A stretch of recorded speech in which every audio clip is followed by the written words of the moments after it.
ओम गुरु ब्रह्मा गुरु विष्णु गुरुदेव महेश्वर गुरु साक्षात परम ब्रह्म तस्मै श्री गुरुदेवाय नमः। ध्यान मूल गुरु मूर्ति पूजा मूल गुरु पद वाक्य मूल गुरु मंत्र मुख्य मूल गुरु देव आश्रय करिया बंदे श्री गुरु चरण जा हईते मिले भाई कृष्ण प्रेम धन।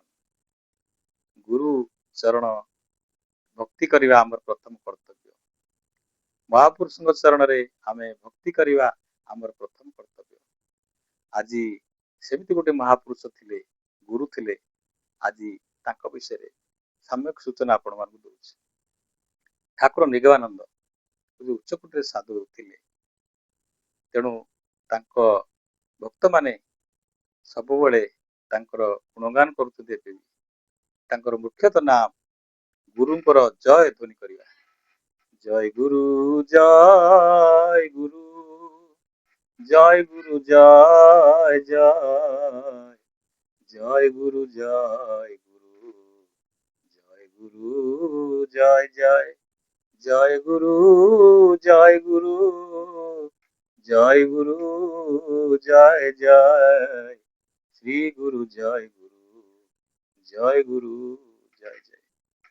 ठाकुर निगमानंद आसाम कुपिलामुखी आश्रम रे तांकर आश्रम अछि। से उच्चकोट साधु थिले।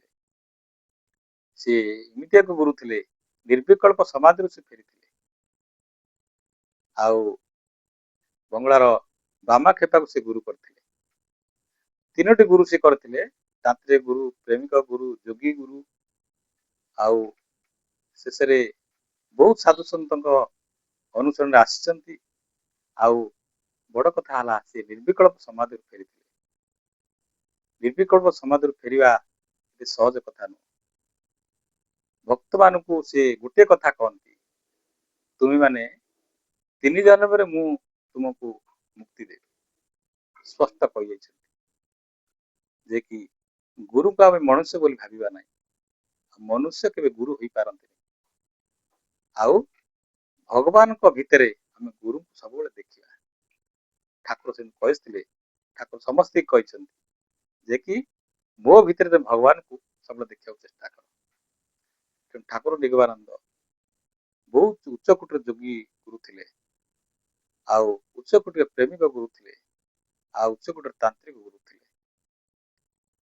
गुरुदेव ठाकुर निगमानंद तांकर पत्नी देह छाड़ी मध्य से जोग बल पुणी छाया दृश्य भी करते।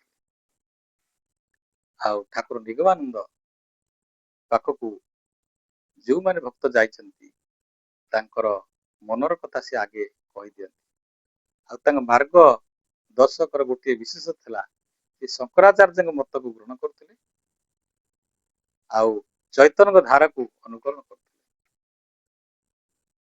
दुईटी ज्ञान को नहीं से प्रचार प्रचार करिछंती।